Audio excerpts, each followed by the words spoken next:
Ici Laurence, professeure de psychologie et celle derrière Parents qui apprend, un site web visant à renseigner les parents sur le développement de l'enfant et sur la parentalité. Je suis là aujourd'hui pour vous parler de pourquoi c'est important que les enfants aient une période de repos dans l'année, qu'eux aussi aient des vacances, et en quoi c'est bénéfique sur leur développement. Alors, je vous parle de ça tout de suite. Les garderies et les écoles, ce sont des milieux où les stimulations sont omniprésentes. Il y a du bruit, constamment l'enfant doit réagir à des consignes, il y a des interactions avec les autres enfants, avec les adultes, il y a des activités qui se déroulent constamment.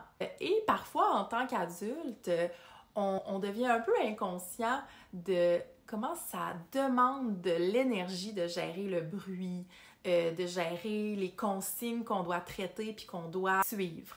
Tu sais, quand on cuisine, puis qu'il y a un bruit de la hotte du four là, qui est super fort, puis qu'on se sent donc bien quand enfin on l'éteint, c'est un peu ça que ça fait à un enfant qui sort de ses salles de classe, du local de sa garderie, qui arrive dans l'auto, qui arrive à la maison où c'est plus tranquille. Ça fait du bien. Et on a besoin d'une période plus longue aussi pour profiter d'un état de calme quand à tous les jours, à toutes les semaines, plusieurs mois dans l'année, on est confronté à ce bruit-là. Si vous êtes épuisé comme parent, il y a de fortes chances que vos enfants, ils sont aussi fatigués. On travaille 40 heures par semaine, on trouve ça difficile, il y a des exigences de notre employeur, on a des attentes envers nous en tant qu'employés. L'enfant, il vit la même chose à l'école, à la garderie. Je me rappelle de ma mère qui me disait souvent quand j'allais à l'école, autant au secondaire qu'au cégep qu'à l'université, « Ah, t'es donc chanceuse d'aller à l'école, on dirait que j'aimerais pas mal mieux prendre ta place que d'aller au bureau. » Puis là, je lui disais, « Mais maman, moi aussi je travaille, tu sais, je vais pas juste m'asseoir puis être passive.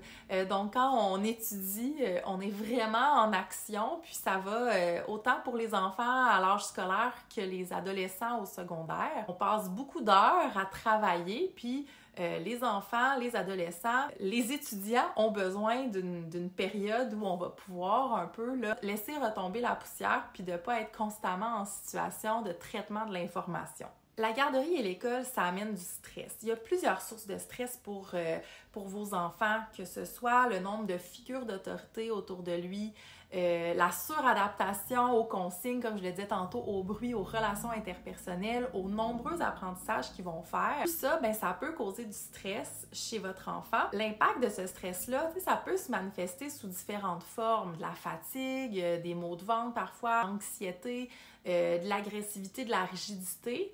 Et en plus, quand l'enfant revient à la maison, là aussi, ça va vite. Tu sais, après une journée de garderie, une journée d'école, une journée de travail des parents, on revient à la maison, puis là, il y a le souper, les devoirs, les cours, si ça s'applique, l'heure du bain, la collation, lire un livre, se coucher, puis ça, on fait ça en quelques heures. C'est quand même pas si facile de décrocher d'une routine, du travail à chaque jour qui doit être accompli, puis c'est important de pouvoir prendre un temps d'arrêt à un moment dans l'année, puis qui n'est pas juste une soirée ou une fin de semaine, tu sais, qui va quand même être échelonné sur quelques semaines si possible. C'est possible de prendre un moment dans l'année en dehors des vacances pour se sortir de la routine.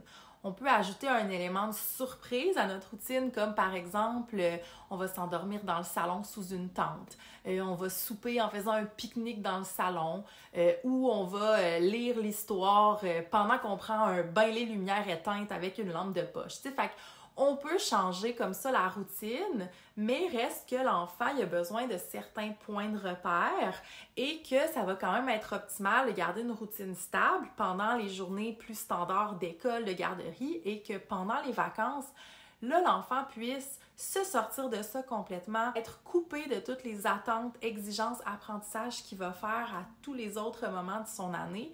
Et les vacances, c'est un moment où on va se créer des souvenirs. Tu sais, les enfants, ils vont se rappeler pas mal plus de toutes les activités spéciales, du temps un peu plus magique qui va se dérouler l'été, notamment si c'est là qu'on prend nos vacances. On va s'en rappeler pas mal plus que la journée d'école ou de garderie qui est, oui, peut-être super enrichissante, mais qui reste quand même inclus dans une routine. Tout ça, c'est essentiel pour un sain développement tant physique, cognitif que socio-affectif.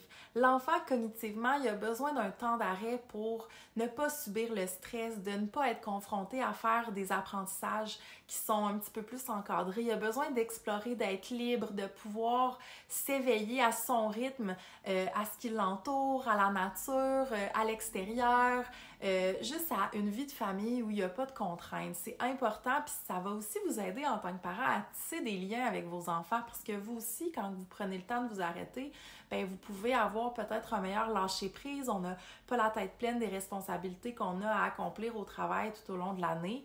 Donc, ça va vraiment permettre au niveau socio-affectif de tisser des liens plus étroits, de prendre le temps de profiter avec nos enfants de quelque chose d'autre que juste la routine régulière de l'année. C'est important de se rappeler que les enfants ils ont besoin de s'arrêter, ils ont besoin de vacances eux aussi, parce que même s'ils s'amusent à la garderie puis à l'école, ça reste que c'est quand même exigeant pour eux de passer au travers ces journées bien remplies, en vous souhaitant de belles vacances avec vos tout-petits.